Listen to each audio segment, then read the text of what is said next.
dùn nílé tiwa. Gbọ̀ngàn rẹ̀ yóò gba orúkọ ayé ògbọ́ pẹ̀lú. Oore ọ̀fẹ́ ṣá ní gbẹ́kẹ̀lé mi. Jésù kú fún aráyé, ó kú fún mi pẹ̀lú. Oore ọ̀fẹ́ ṣá ní gbẹ́kẹ̀lé mi. Jésù kú fún aráyé, ó kú fún mi pẹ̀lú.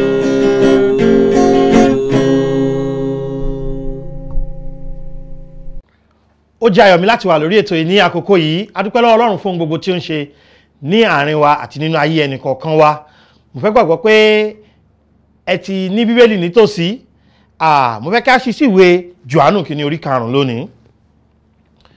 Nínú ìwé Jòhánù orí kìíní, Jòhánù kìíní, Epistili Jòhánù kìíní orí 5, wọ́n kà tó ẹsẹ̀ 5 níbẹ̀, ẹsẹ̀ 9 títí dé 13 ni mo fẹ́ kà ní àkókò yìí.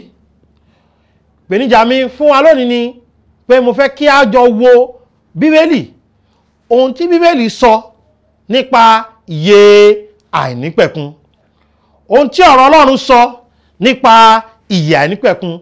Ṣé ẹ mọ̀ pé tí ọ̀rọ̀ Ọlọ́run bá ti sọ nǹkan, ó túmọ̀ sí pé Ọlọ́run ló ṣe kí ni o, òun ló sọ. Èmi gbàgbọ́ pẹ̀lú gbogbo ọkàn mi pé Bíbélì ní ọ̀rọ̀ Ọlọ́run. Kì í ṣe pé ó ní ọ̀rọ̀ Ọlọ́run nínú, ṣùgbọ́n òun ní ọ̀rọ̀ Ọlọ́run. Ó sì jẹ́ ohun tí a nílò láti fi mọ àwọn nǹkan tá a nílò nínú ìgbé ayé wa. Nínú tá a nílò nínú ìgbé ayé wa jùlọ, òun ní ọ̀rọ̀ ìyè àìnípẹ̀kun yìí. Kí ni Bíbélì sọ nípa rẹ̀? Jòhánù kìíní orí 5. Bíbélì sọ ní ẹsẹ̀ 9 pé bí àwọn bá ń gba ẹ̀rí ènìyàn, ẹ̀rí Ọlọ́run tóbi jù, nítorí ẹ̀rí Ọlọ́run li èyí pé ó ti jẹ́rìí ní ti ọmọ rẹ̀. Ẹni tí ó bá gba ọmọ Ọlọ́run gbọ́, ó ní ẹ̀rí nínú ara rẹ̀. Ẹni tí kò bá gba Ọlọ́run gbọ́, ó ti mú un lí èké, nítorí kò gba ẹ̀rí náà gbọ́ tí Ọlọ́run jẹ́ ní ti ọmọ rẹ̀. Ẹ̀rí náà sì lè yí pé Ọlọ́run fún wa ní ìyè àìnípẹ̀kun. Ìyè yìí sì ń bẹ nínú ọmọ rẹ̀. Ẹni tí ó bá ní ọmọ, ó ní ìyè. Ẹni tí kò bá sì ní ọmọ Ọlọ́run kò ní ìyè. Nǹkan wọ̀nyí ni mo kọ̀wé rẹ̀ sí yín, àní sí ẹ̀yin tí ó gba orúkọ ọmọ Ọlọ́run gbọ́, kí ẹ̀yin kí ó lè mọ̀ pé ẹ̀yin ní ìyè àìnípẹ̀kun. Àní fún ẹ̀yin tí ó gba orúkọ ọmọ Ọlọ́run gbọ́. Olúwa dúpẹ́ lọ́wọ́ yín fún àǹfààní tí ẹ fún wa ní àkókò yìí láti lè sọ ọ̀rọ̀ yín. A dúpẹ́ fún òmìnira tí à ń gbádùn ní orílẹ̀-èdè wa láti lè sọ̀rọ̀ Ọlọ́run ní gbangba. A dúpẹ́ fún ọ̀rọ̀ Ọlọ́run yìí àti iṣẹ́ tí ó ń ṣe nínú ayé àwọn ènìyàn. Mo gbàdúrà pé agbára tí ń bẹ nínú ọ̀rọ̀ rẹ kí ó lè ran gbogbo ọkàn tí wọ́n ń gbọ́ mi ní àkókò yìí lọ́wọ́, ìpé kí ọ̀rọ̀ yìí kí ó lè ní ipa tí ó ṣe kókó nínú ayé ẹnì kọ̀ọ̀kan. Ẹ ṣé torí pé ẹ ó ṣe léyìí fún wa. Ẹ ṣé torí pé ẹ ó ṣe ju ohun tá a béèrè lọ, ní orúkọ Jésù Kristi Olúwa wa. Àmín. Ọ̀pọ̀lọpọ̀ ẹsẹ̀ Bíbélì òun ni ó sọ̀rọ̀ nípa ìyè àìnípẹ̀kun. Ọlọ́run sì mọ̀ọ́mọ̀ fẹ́ kí a wo àwọn ẹsẹ̀ wọ̀nyí, kí a lè gbá àwọn kókó tó ṣe pàtàkì mú, kí ó sì lè ran ìgbàgbọ́ wa lọ́wọ́, àti láti ran ẹni tí kò tí ì gbàgbọ́ tẹ́lẹ̀ lọ́wọ́ pé ó nílò láti gbàgbọ́. Torí lára àwọn nǹkan tí ènìyàn máa ń rí gbà nínú ìgbàgbọ́, ó ní ìyè àìnípẹ̀kun. Mo fẹ́ kó yé wa pé Bíbélì fi yé wa pé ìyè àìnípẹ̀kun yìí ó ṣe pàtàkì púpọ̀. Ìṣe pàtàkì rẹ̀ yìí ó wà nínú ọ̀rọ̀ Ọlọ́run. Kí ni ká àkọ́kọ́ tí Bíbélì sọ nípa ìyè àìnípẹ̀kun tí mo fẹ́ ká ṣàkíyèsí? ó wà ní ẹsẹ̀ kẹtàlá. Ẹsẹ̀ kẹtàlá sọ pé nǹkan wọ̀nyí ni mo kọ̀wé rẹ̀ sí ẹ̀yin tí ó gba orúkọ ọmọ Ọlọ́run gbọ́, kí ẹ̀yin kí ó lè mọ̀ pé ẹ̀yin ní ìyè àìnípẹ̀kun. Kí n má parọ́ fún wa, ohun tí a kọ sílẹ̀ nínú ọ̀rọ̀ Ọlọ́run a kọ fún nǹkan kan, ká lè mọ̀ pé a ní ìyè àìnípẹ̀kun. Kókó kìíní nípa ìyè àìnípẹ̀kun tí Bíbélì sọ ni pé ènìyàn lè mọ̀ pé òun ní. Ní ọ̀pọ̀lọpọ̀ ìgbà tí n bá bi àwọn ènìyàn pé ǹjẹ́ ti ní ìyè àìnípẹ̀kun, wọ́n ní ó dìgbà tá a bá tó dọ́run ká tó mọ̀. Rárá, kìí ṣe ìgbà tá a bá tó dọ́run láò tó mọ̀ pa ní ìyè àìnípẹ̀kun. Nínú ayé yìí, gbọ́ mi bàbá, nínú ayé yìí ló ti mọ̀ pé o ní ìyè àìnípẹ̀kun. Tó o bá ní ìyè àìnípẹ̀kun láyé yìí, a jẹ́ pé o ò lè ní lọ́run. Tó o bá ti mọ̀ pé o ní ìyè àìnípẹ̀kun láyé yìí, a jẹ́ pé ó dájú pé ibi ìparun ló ń lọ́nu. Nítorí náà Bíbélì sọ pé ènìyàn lè kí ni o lè mọ̀. Jọ ṣe é ṣe kéèyàn kúrò nínú ilé rẹ̀ kó lọ sí ilé-iṣẹ́ ọkọ̀ òfurufú tàbí ilé-iṣẹ́ ọkọ̀ ojú irin kí wọ́n á bí pé bàbá ń bò lẹ́ lọ ní tí ẹ mọ̀ nǹkan fẹ́ bọ́ sínú ọkọ̀ ni.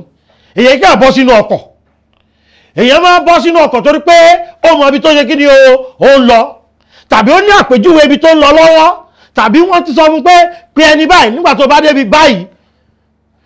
Kò kàn ní bọ́ sínú ọkọ̀, èyàn lè máa lọ sẹ́kọ̀ọ́ kó lọ wọkọ̀ Kánò. Ìtò ń ṣe kò ṣe kí ni kò bójú mu báhùn. Ojú ọ̀nà ọ̀tọ̀ọ̀tọ̀ ni débi tá à ń sọ yìí. Kò sí bẹ́ẹ̀ ṣe sáré tó tí kò bá ti mọ ibi tó ń lọ láyé yìí. Kò dáa o. Olóbi jẹ́ pé ọ̀rọ̀ Ọlọ́run sọ pé kí ẹ̀yin kí ó lè mọ̀. Mo lè mọ̀ pé mo ní ìyè àìnípẹ̀kun. Mo mọ̀ pé mo ní ìyè àìnípẹ̀kun. Mo mọ ọjọ́ tí mo gba ìyè àìnípẹ̀kun, pé ní ọjọ́ kejì oṣù kẹwàá ọdún 1996 gẹ́gẹ́ bí ọ̀dọ́ langba ní àkókò náà ni mo gba ìyè àìnípẹ̀kun fún ara mi. Mo sì mọ̀ pé mo ní. Ẹ wá ń bi mí pé ṣé mo rí sójú ni? Mi ò rí sójú. Mo gbà á fún ara mi ni.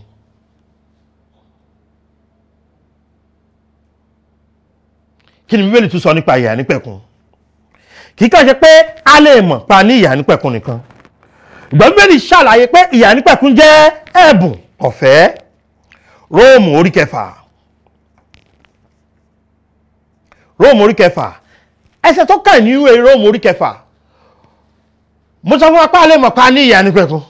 Ohun kẹkẹ̀ẹ́ tọ́rọ Ọlọ́run fi hàn yé wa náà ni pé ìyè àìnípẹ̀kun jẹ́ ẹ̀bùn ọ̀fẹ́. Bí sọ pé nítorí ikú ní èrè ẹ̀ṣẹ̀, ṣùgbọ́n ẹ̀bùn ọ̀fẹ́ Ọlọ́run ni ìyè tí kò nípẹ̀kun nínú Kristi Jésù Olúwa wa. Kí ni Bíbélì pé ẹ̀bùn ọ̀fẹ́ Ọlọ́run ìyè tí kò nípẹ̀kun? Ṣé a rí gbogbo ẹ̀bùn ló ní èèyàn méjì nínú? Ẹni tó ń fúnni àtẹni tó ń gbà á. Ṣẹ̀rẹ̀ tó fẹ́ fúnni lẹ́bùn òun ni máa náwó.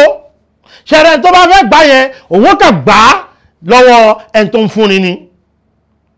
Ó tọ́ bẹ̀ ni pé ẹni tó ń fúnni yìí òun ni yóò ṣètò ẹ̀bùn náà. Ọlọ́run ni olùfúnni ní ìyè àìnípẹ̀kun.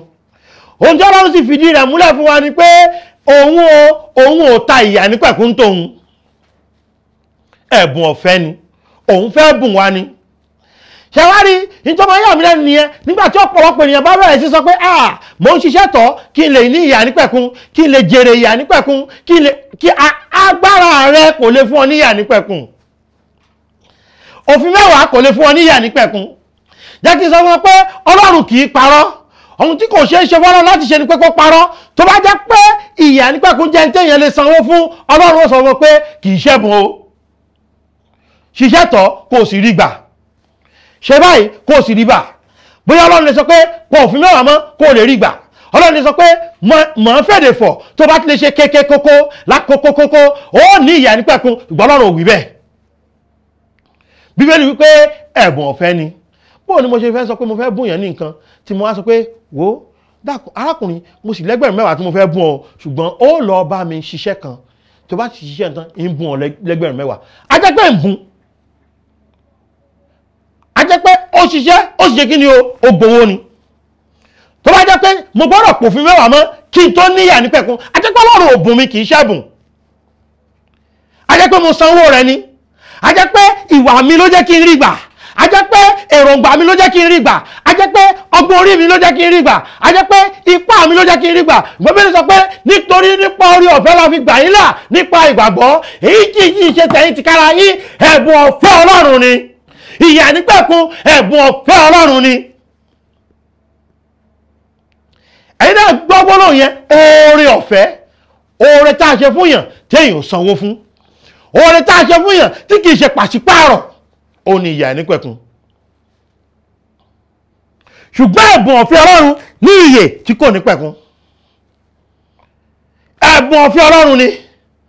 Ọlọ́run kò béèrè owó, bàbá Ọlọ́run kò béèrè obì, màmá Ọlọ́run kò béèrè òfin 10, Ọlọ́run kò béèrè wà mímọ́, kò tí ẹ̀ṣẹ̀ tó mọ́nu wa. Ọlọ́run ò béèrè pípé wa, kò sẹ́ni tó pé nínú wa. Ọlọ́run ò béèrè iṣẹ́ ẹ̀sìn, ẹ̀bùn ọ̀fẹ́ ni. Fúnra rẹ̀ ló rà á. Ó dàbí kéèyàn lọ bí ìgbéyàwó kó lóun fẹ́ rẹ̀bùn fún tọkọ-tìyàwó. Nígbà wá débi ìgbéyàwó kò wá róúnjẹ jẹ, ó wá gbẹ́bùn rẹ̀ ó gbére ilé. A jẹ́ pé n tó lọ ṣe níbi ìgbéyàwó yẹn tẹ́lẹ̀ pàṣípààrọ̀ ni.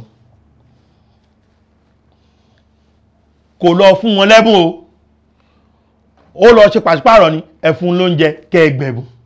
Eléyìí sì ṣẹ́bùn mọ́.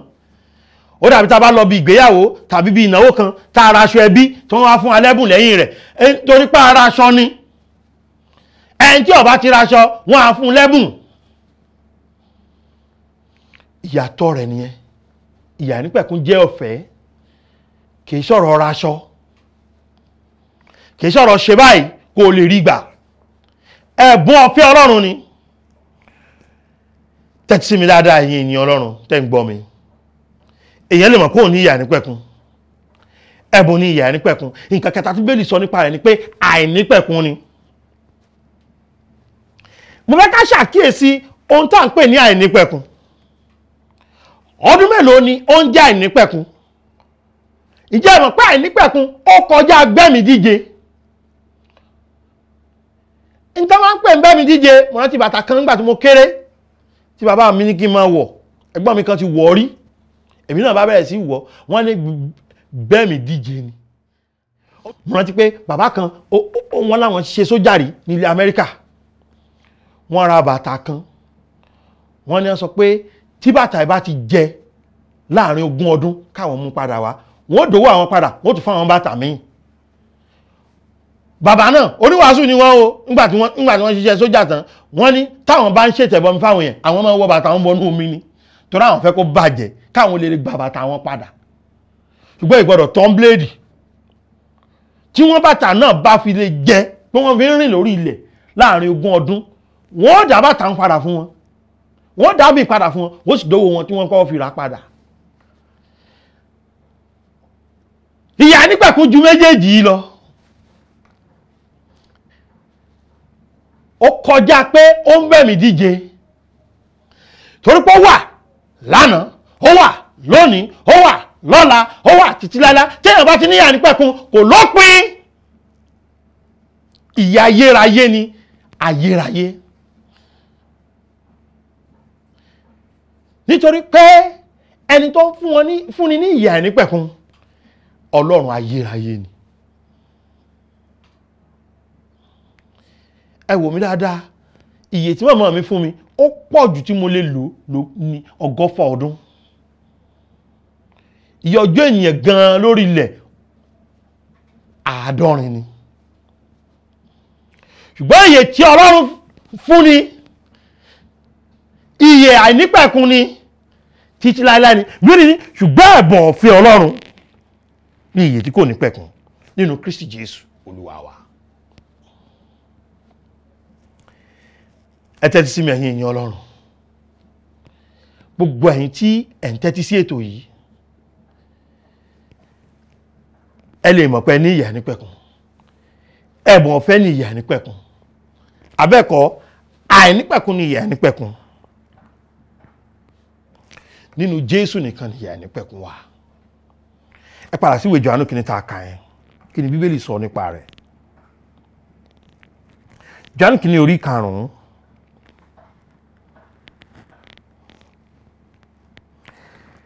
Ẹ wo ẹsẹ̀ Bíbélì yẹn láti ẹsẹ̀ 11.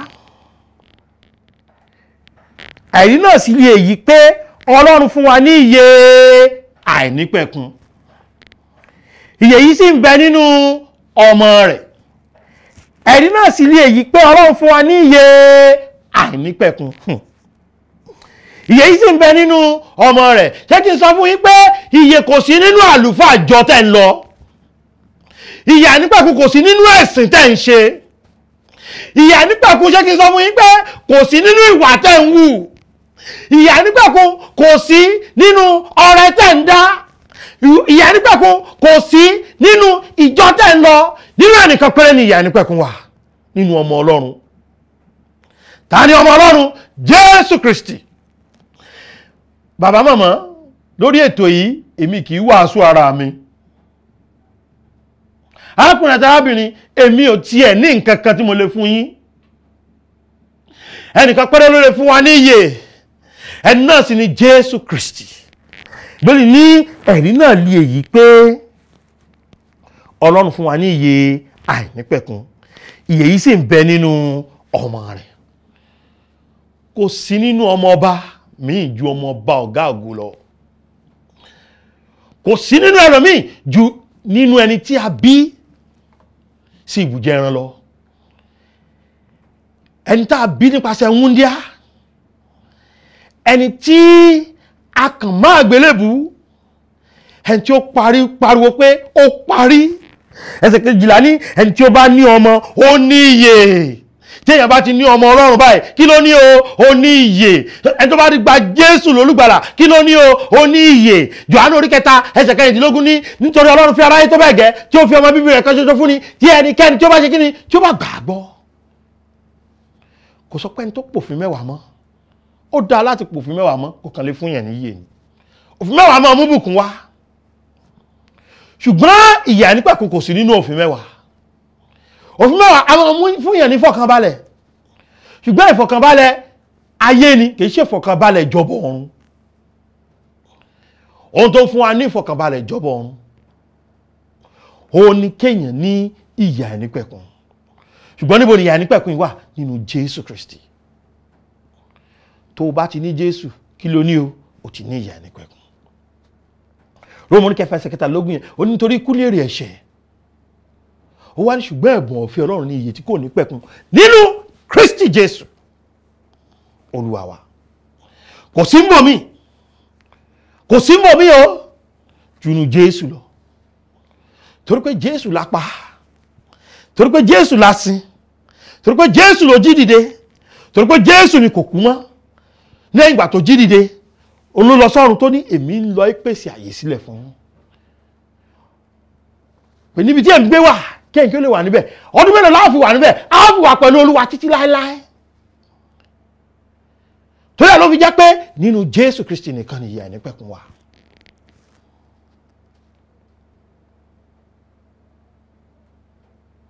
Mo lè mọ̀ pé ní ìyè àìnípẹ̀kun. Torí pé Bíbélì sọ pé lè mọ̀ pé ní ìyè àìnípẹ̀kun. Mo sọ pé Bíbélì sọ pé ẹ̀bùn ọ̀fẹ́ Ọlọ́run ni ìyè àìnípẹ̀kun. Mo fi yé wa pé Bíbélì sọ pé àìnípẹ̀kun ni ó wà títí láéláé. Nínú Jésù Kristi ni. Ẹ kì í fẹsẹ̀ Bíbélì kan hàn wá sí. Ìwé Jòhánù orí 10.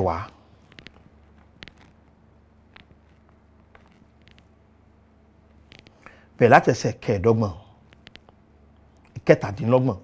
Ẹjá bẹ̀rẹ̀ láti ẹsẹ̀ 17. Jòhánù orí 10 ẹsẹ̀ 17. Bíbélì ní àwọn àgùntàn mi ń gbọ́ ohùn mi, èmi sì mọ̀ wọ́n, wọ́n á sì máa tọ̀ mí lẹ́yìn. Ṣẹ̀rí àṣà kan wà nínú Bíbélì jẹ́ pé àwọn darandaran tí wọ́n bá lọ sí ibikíbi ní pápá táwọn ẹran ti jẹ, wọn ò ní wẹ̀yìn wò, wọ́n kàn tú gbogbo wọn lẹ̀ ni. Àwọn ẹran yìí wọ́n sì dàpọ̀ mọ́ra wọn. Ṣùgbọ́n ṣe ráwọn tó jẹ́ tèmi tí n bá ti pè wọ́n pé tàbí bóyá mo lo àmì kan bí àtẹ́wọ́, ẹ̀rí tí gbogbo wọn tí wọ́n ṣùgbà wá sọ́dọ̀ mi. Ọwọ́ kan lóhùn mi máa hàn sí wọn, ojú ẹsẹ̀ ni wọ́n yọjú wá.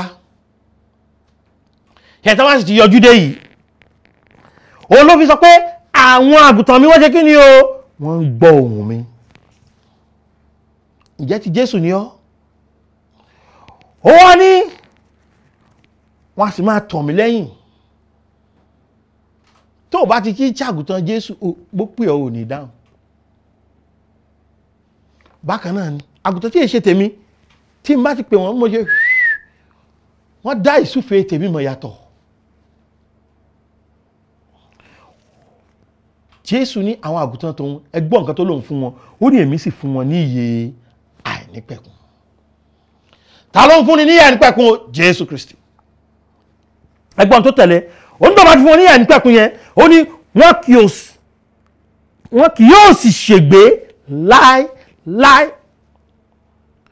Bẹ́ẹ̀ ni èyàn lè mọ̀ pé èyàn ní ìyè àìnípẹ̀kun, bẹ́ẹ̀ ni ẹ̀bùn ọ̀fẹ́ ní ìyè àìnípẹ̀kun, bẹ́ẹ̀ ni àìnípẹ̀kun ní ìyè àìnípẹ̀kun, bẹ́ẹ̀ ni nínú Jésù Kristi nìkan ní ìyè àìnípẹ̀kun wà. Ìgbà téèyàn bá ti ní ìyè àìnípẹ̀kun, ọ̀rọ̀ Ọlọ́run sọ pé èyàn ò ní ṣègbé mọ́ láéláé. Kò sí tó lè mú èyàn ṣègbé. Ayé kò lè mú ọ ṣègbé, èṣù kò lè mú ọ ṣègbé, ẹ̀ṣẹ̀ kò lè mú ọ ṣègbé, ẹnikẹ́ni kò lè mú ọ ṣègbé. Ìwọ gan ò lè múra rẹ ṣègbé mọ́. Ìbéèrè mi rèé, tí Jésù bá dì ọ́ mú, ta ló lè já ọ bọ́? Ṣé o lè jára rẹ gbà? Ṣéṣù lè já ọ gbà? Ṣẹ̀rí àṣìṣe tá à ń ṣe ni pé àwa là ń sọ pé àwa là ń di Jésù mú. Ipá rẹ̀ ò ká, ó kẹ̀ jáwọ́ ni. Ṣùgbọ́n nípa ìgbàgbọ́ nínú Jésù Kristi, tó o bá ti gba Jésù lólùgbàlà, ìwọ kọ́ ló ń di ààrẹ mú mọ́. Ta ló ń ṣe kí ni o? Ta ló ń di ọ́ mú? Jésù Kristi. Ó dàbí kí níbi kọ́kọ́rọ́ kan lọ́wọ́, tàbí ní tí mo fi ń kọ̀wé yìí tí mo mú dání yìí, ǹjẹ́ òun lè dá mi dìmú? Rárá. Ṣùgbọ́n tẹ́mi bá dìmú, bí mo fi ka méjì lásán dìmú, ó wà lọ́wọ́ mi ni. Ká tó wá sọ pé Jésù Kristi bá dìyàn mú. Tí Jésù bá dì ọ́ mú, kí ló lè jẹ́ ọ dànù? Ọ̀fẹ́ ní ìyè àìnípẹ̀kun. Ṣé o ṣe tán? Ṣé o ti mọ̀ pé ẹlẹ́ṣẹ̀ ni ọ́? Ṣé o ti mọ̀ pé ọ̀run àpáàdì ló yẹ kó lọ? Ṣé o ti mọ̀ pé torí kó má bàa lọ ọ̀run àpáàdì ni Jésù ṣe kú, la ṣe sín, ló ṣe jí dìde? Ṣé o ti mọ̀ pé nígbà tó kú tá a sín tó jí dìde yẹn, ó ra ìyè àìnípẹ̀kun fún ọ lọ́fẹ̀ẹ́? Ṣé o fẹ́ ìyè àìnípẹ̀kun yìí?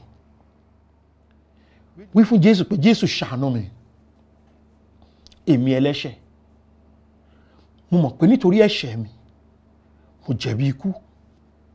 Ṣùgbọ́n ìwọ kú dípò mi, a sin ọ́ dípò mi, ó sì jí dìde dípò mi, kí n lè ní ìyè àìnípẹ̀kun.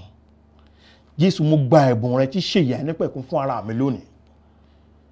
Mo gbẹ́kẹ̀lé ohun mìíràn jùwọ́ Jésù Kristi lọ. Jésù, mo dúpẹ́ torí pé o ti fún mi ní ìyè àìnípẹ̀kun. Jésù Olúwa wa, àmín. Inú mi dùn pé ẹ tẹ́tí sí ètò yìí. Mo mọ̀ pé ẹ ti gba ìyè àìnípẹ̀kun tọkàntọkàn. Ṣé tọkàntọkàn ló fi béèrè fún? Jẹ́ ká bá ọ yọ̀ pé o ti gba ìyè àìnípẹ̀kun. Pè wá lórí 070 38 08 5652 tàbí 070 87 68 2122. Nọ́mbà méjèèjì yìí ẹ lè pè, ẹ sì lè send text message sí. Èyí tí mo fẹ́ pè kẹta yìí, gbogbo àwọn nọ́mbà yìí náà ti fi sójú afẹ́fẹ́. Òun ni WhatsApp nọ́mbà wa 070 55 30 7492. Ẹ kí n pe nọ́mbà mẹ́tẹ̀ẹ̀ta lẹ́ẹ̀kan sí 070 38 08 5652 070 87 68 2122 070 55 30 7492. ṣé o ti gba ìyà nípẹ̀kun? Káàbọ̀ sínú ẹbí Ọlọ́run. Ó dàbọ̀. Nílé tiwa gbọ̀ngàn rẹ̀ yóò gba ọ̀run kan, ayé ò gbọ́ pẹ̀lú. Oore ọ̀fẹ́ ṣá ní gbẹ́kẹ̀lé mi. Jésù kú fún aráyé, ó kú fún mi pẹ̀lú. Oore ọ̀fẹ́ ṣá ní gbẹ́kẹ̀lé mi.